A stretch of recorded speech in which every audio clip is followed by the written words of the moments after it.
الرحمن الرحیم۔ عزیز طلبہ و طالبات السلام علیکم۔ ہم نظم آزادی کی تشریح کر چکے ہیں۔ اس لیکچر میں ہم نظم آزادی کے مشقی سوالات حل کریں گے۔ اس میں ایک سوال ہے کہ مندرجہ ذیل الفاظ کو جملوں میں استعمال کریں۔ تو الفاظ اور جملے ہم نے لکھے ہیں۔ پہلا لفظ ہے سراپا، جس کی معنی ہے مکمل طور پر۔ تو جملے میں استعمال کرتے ہیں کہ بجلی کی قیمتوں میں اضافے پر عوام سراپا احتجاج ہیں۔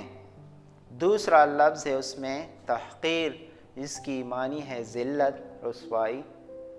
تو اس کا جملہ اس طرح ہوگا کہ دین اسلام رنگ و نسل کی بنیاد پر تحقیر کی ممانعت کرتا ہے۔ تیسرا لفظ ہے اس میں تحیر، یعنی حیرانگی اس کی معنی ہے۔ تو یہ بات میرے لیے باعث تحیر ہے کہ اسلم جیسا نیک لڑکا بھی سگریٹ نوشی کرتا ہے۔ اگلا لفظ ہے طوق و سلاسل، جو کہ ایک مرکب ہے، مرکب عطفی ہے۔ ذہنی طور پر غلام قوم کے لیے طوق و سلاسل کی ضرورت نہیں ہوتی۔ پھر ہے تنویر آزادی، تو پاکستان میں شریعت کے نفاذ سے ہی تنویر آزادی طلوع ہوگا۔ آخری لفظ ہے جملوں میں استعمال کا تاثیر۔ تو مولانا طارق جمیل صاحب کی باتوں میں بڑی تاثیر ہوتی ہے۔ تو یہ الفاظ اور جملے ہوئے، آپ اسے اپنے الفاظ میں بھی استعمال کر سکتے ہیں۔ پھر ایک سوال ہے کہ اس نظم کے قافیے اپنی کاپی میں لکھ کے۔ تو قافیہ کی تعریف ہم کر چکے ہیں کہ ہم آواز الفاظ کو قافیہ کہتے ہیں، جو کہ شعر کا وزن اور بحر برقرار رکھتے ہیں۔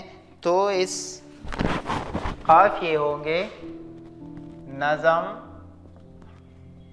آزادی کے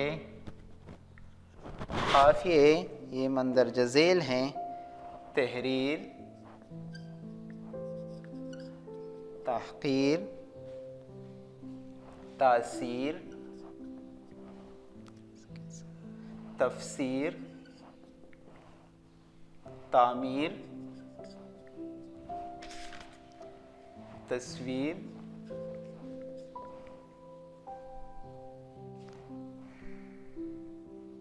اور تنویر۔ تو یہ اس نظم کے قافیے ہیں۔ پھر سوال ہے دوسرا کہ اس نظم کی ردیف کی نشاندہی کرے۔ نظم کی ردیف، تو ردیف کی تعریف ہم پہلے کر چکے ہیں کہ وہ الفاظ جو کسی غزل یا نظم میں قافیہ کے بعد جو کہ تو دہرائے جائیں اسے ردیف کہتے ہیں۔ تو اس نظم کی ردیف ہے آزادی۔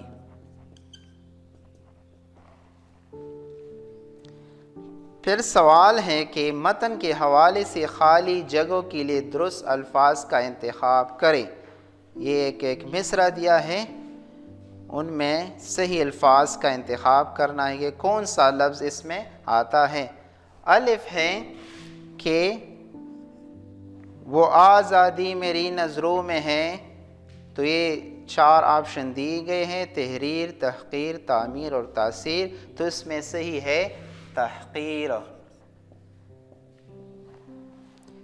پھر بے، جو کہنا تھا اسے سب کہہ گیا دیش کے پردے میں، قرآن، بیان، طوفان اور امتحان۔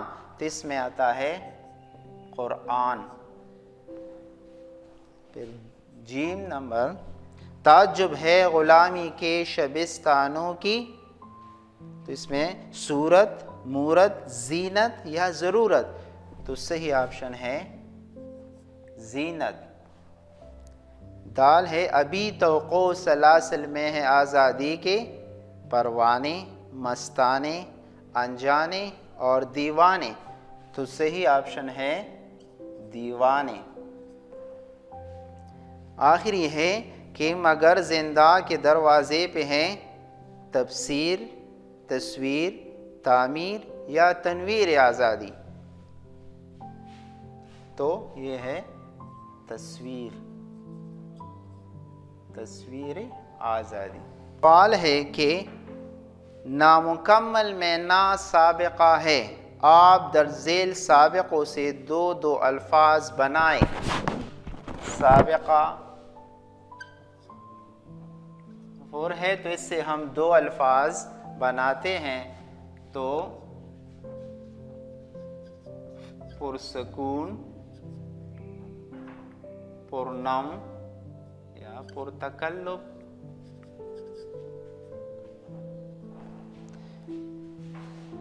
پھر سابقہ بے ہے، بے آسرا، بے نوا، بے سہارا وغیرہ۔ پھر سابقہ ہے غیر، تو غیر مہذب، غیر قانونی وغیرہ۔ پھر لفظ ہے سابقہ خوش، اس سے دو الفاظ بناتے ہیں، خوش اخلاق،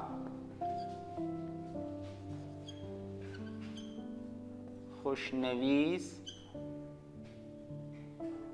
وغیرہ۔ اگلا سوال ہے کہ قواعد کی روح سے در ذیل کس قسم کے مرکبات ہیں؟ مرکبات دی گئے ہیں ایثار و عمل، تقریر آزادی، قرآن کے پردے اور طوق و سلاسل۔ تو الفاظ مرکبات اور پہچان کے کون سا مرکب ہے؟ پہلا ہے ایثار و عمل۔ تو آپ جان چکے ہیں کہ جب دو الفاظ، دو اسم واو سے ملے، یعنی یہ واو مرکب عطفی ہے تو وہ مرکب عطفی ہوگا، واو حرف عطف ہے، جب ان سے دو الفاظ ملتے ہیں تو مرکب عطفی ہوگا۔ پھر ہے تقریر آزادی، یہ مرکب اضافی ہے۔ پھر ہے قرآن کے پردے، یہ بھی مرکب اضافی ہے، کیونکہ کا کی ہمارے ساتھ حروف اضافت ہے، جب دو الفاظ اس سے ملتے ہیں تو یہ مرکب اضافی ہوتا ہے۔ آخری ہے طوق و سلاسل، تو یہ بھی مرکب عطفی ہے۔ آگے ایک سوال ہے کہ مطلع، تو اس کی تعریف پہلے ہم کر چکے ہیں، ایک بار پھر دہراتے ہیں کہ غزل کے پہلے شعر کو مطلع کہا جاتا ہے، اور مطلع کے دونوں مصرے آپس میں ہم قافیہ اور ہم ردیف ہوتے ہیں یا صرف ہم قافیہ ہوتے ہیں۔ مقطع، غزل یا نظم کے آخری شعر کو مقطع کہا جاتا ہے، جس میں اکثر شاعر اپنا تخلص استعمال کرتا ہے۔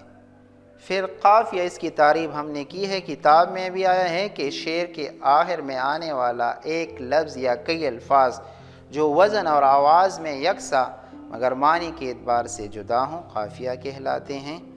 اس نظم میں ہم نے تعمیر، تحریر اور تاثیر کا ذکر کیا ہے کہ اس کے قافیے ہیں۔ ردیف، شعر کے آخر میں آنے والا لفظ یا الفاظ جو بار بار آتے ہیں ردیف کہلاتے ہیں، جیسے اس نظم کی ردیف آزادی ہے۔ تو عزیز طلبہ و طالبات، ہم نے اس مشق کی سوالات جو ہے حل کیے ہیں۔ آپ اس میں جو مختصر سوالات ہیں ان کے جوابات خود تحریر کریں، اس کے ساتھ ساتھ اس نظم کی تشریح اپنے الفاظ میں لکھ لے اور خوب ذہن نشین کر لے۔ آج کے لیے اتنا ہی کافی ہے۔ السلام۔